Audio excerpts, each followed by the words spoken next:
Mis días en la librería Morisaki, por Satoshi Yagisawa. Capítulo 13. Hagamos un viaje juntas. Aproximadamente 2 semanas después de nuestro reencuentro, la tía Momoko soltó de improviso esa propuesta. Conozco un sitio precioso en Okutama, añadió con los ojos brillantes. Asentí con la cabeza, aunque me dejó un poco pasmada. Hay una montaña enorme que tiene un santuario histórico en la cima. Hay unas vistas fantásticas, el aire es puro, una maravilla. Podríamos quedarnos a dormir en uno de esos coquetos hostales y tomárnoslo con calma. Un bonito viaje de mujeres. ¿Qué opinas? Nos imaginé en ese viaje a las 2 solas y empecé a preocuparme. Me sentía totalmente en manos de Momoko. Pero me sostuvo las manos y me miró como alguien que no iba a aceptar ninguna respuesta que no fuera un de acuerdo.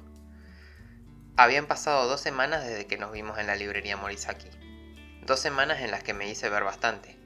Obviamente por petición de mi tío, que quería averiguar qué pasaba con su mujer. Solía ir por las tardes después del trabajo, así que me la cruzaba a menudo. Ella estaba contentísima de verme y me esperaba con unos manjares deliciosos. Preparaba todo en esa cocinita que a mí siempre me pareció demasiado pequeña. Guiso de algas, carne con tofu, pescado marinado, sopa de pulpo y rábano, paparda a la parrilla, sopa de miso con hojas de rábano y nabo rebozado. Echaba muchísimo de menos la comida casera y, de hecho, ese era el único motivo por el que seguía visitándola tanto. La llamaba en el descanso para comer y ella, como una mujercita adorable, me preguntaba: ¿qué te preparo para cenar?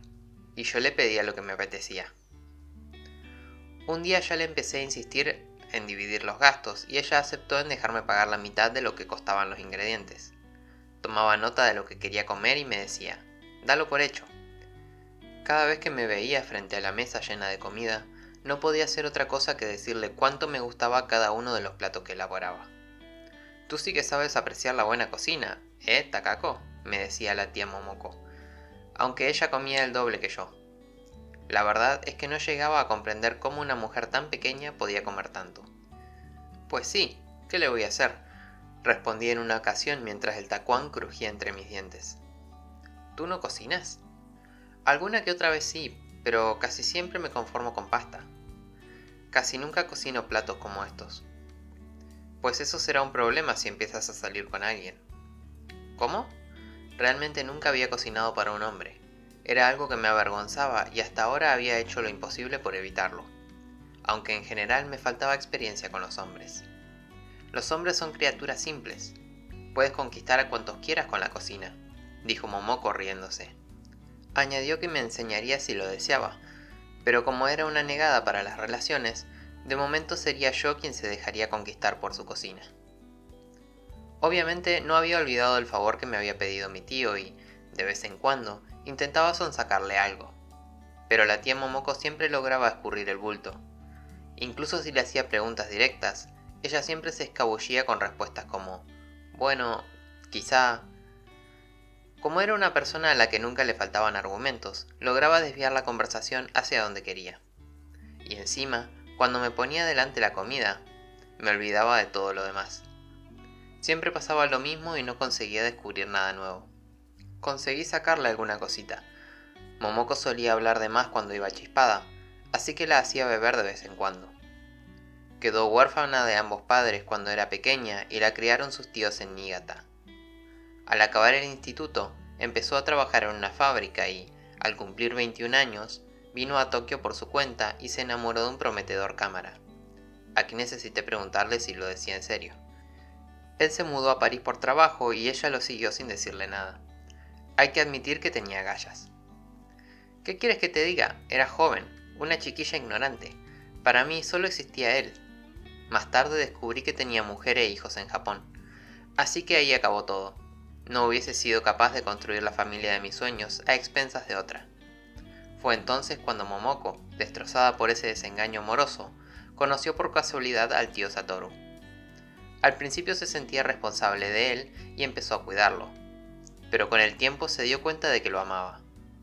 No tenía ni idea, respondí, completamente sorprendida por su historia.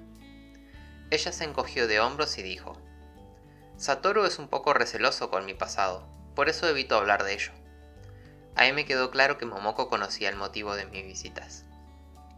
Una noche, cuando nuestras cenas ya eran rutina, mi tía estaba bebiendo sake y me preguntó con una risita: Takako-chan, Satoru te pidió que vinieras, ¿verdad? ¿A qué te refieres?, dije, actuando muy mal en un intento de esconder mi incomodidad. Pero fue inútil. Momoko me pellizcó la mejilla con una expresión de satisfacción.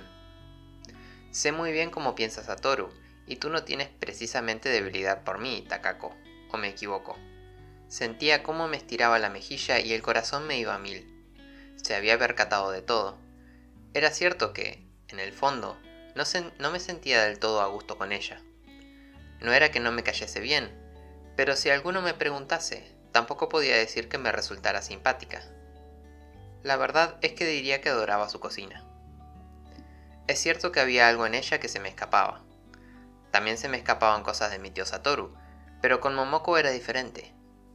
A pesar de todas las horas que pasábamos juntas, era como si la distancia entre nosotras no se acortase nunca. A veces sentía que éramos dos cauces en paralelo, cuyos intentos de acercamiento eran imposibles. Mientras intentaba encontrar una respuesta, mi tía soltó una carcajada y dijo: No pasa nada, a mí tú me caes muy bien. Me gusta mucho tu sinceridad, esa incapacidad de mentir. Me encantaría tener un alma tan pura como la tuya. Mi alma no es para nada pura. Sentí que me tomaba el pelo, así que corté por lo sano. Pero Momoko insistió en que era cierto y, no sé por qué, su voz me pareció triste. Yo, por el contrario, no hago otra cosa que mentir, bajó la mirada. Durante un segundo, pude ver la melancolía en su rostro. Por primera vez tuve la impresión de haber provocado algo en ella, pero duró un instante. Inmediatamente transformó su expresión para ponerla de siempre y cambió de tema. Bueno, ¿hacemos ese viaje entonces? Todavía no es temporada de Momiji, pero así encontraremos menos gente y podemos ir tranquila. ¿Cómo te las apañarías con el trabajo? Me acosaba a preguntas. Diría que bien. La agencia es bastante flexible. Vamos entonces. Bueno, vale. Al principio había pensado en rechazarlo, pero recordé esa expresión de melancolía y no fui capaz, así que acepté. En ese momento sentí algo, aunque no sabría explicar el qué. No fue una emoción propiamente dicha. Fue como una señal difícil de interpretar, que no podía dejar pasar. Antes de que saliese el tema del viaje, Wada y yo nos habíamos vuelto a ver un par de veces en el Suboru. En ambas ocasiones yo regresaba de la librería y él seguía ahí. Así que era cierto que iba a menudo. Estaba sentado en la misma mesa que la primera vez y, como entonces, miraba a través de la ventana con la barbilla apoyada sobre la mano. Ni siquiera yo estaba segura de querer verlo de nuevo. No es que fuese esperando encontrármelo, pero cuando vi su figura de espaldas al entrar pensé: ahí está. Cada vez que lo saludaba, se sobresaltaba, como si lo hubiese despertado de una pesadilla. Después, tras haberme observado durante unos segundos como si quisiese asegurarse de algo, me devolvía el saludo. Me invitaba a que me uniese a él y empezábamos a charlar. Hablábamos de tonterías, pero me sentía bien. Un día salimos antes del cierre y fuimos a pasear por los alrededores del Palacio Imperial. Pues hasta la próxima. Adiós, hasta la próxima. Dado que no habíamos intercambiado números, no estábamos seguros de si volveríamos a vernos, pero siempre nos despedíamos así. La tercera vez no lo vi. No fui allí adrede buscándolo, pero me decepcioné un poco y me puse triste. Me dije que sería raro encontrármelo siempre allí. Esa noche me senté en la barra y le pregunté por él al propietario que, habiéndonos visto hablar en otras ocasiones, entendió enseguida de a quién me refería. Ese chico es un poco distante, ¿no? Viene todas las noches desde hace poco. No recuerdo si venía antes. No es que sea distante, es que es reservado, lo corregí. Disculpa, pues. ¿No viene a verte a ti, Takako?, preguntó descaradamente Takano, que estaba cerca. A juzgar desde aquí, hacéis buena pareja. Lo miré con la boca abierta y me apresuré a negarlo todo. ¿Pero qué dices? No te lo tomes a mal. Y tú no te metas donde no te llaman, le reprochó el propietario. Perdone, murmuró Takano mientras se iba. Mientras me llevaba el café a los labios, reflexioné sobre lo que había dicho Takano y me dije a mí misma que era una estupidez. Pero, ¿y si tuviese razón? Wada era un hombre agradable, simpático, educado, divertido, sin contar con que era un gran lector. No era presumido ni grosero. Seguro que gustaba mucho a las mujeres. ¿Y yo qué? Me percaté de que el dueño me estaba observando. Deberías quitarte la manía de mirar a la gente. Te arriesgas a caerles mal, sobre todo a las mujeres. El propietario se echó a reír y desapareció por la cocina como había hecho Takano. Se me habían pasado las ganas de reflexionar, así que me puse a leer el libro del que me había hablado Wada, sobre la colina. Lo encontré por casualidad en una de las estanterías de la librería, una de las veces que fui a visitar a Momoko.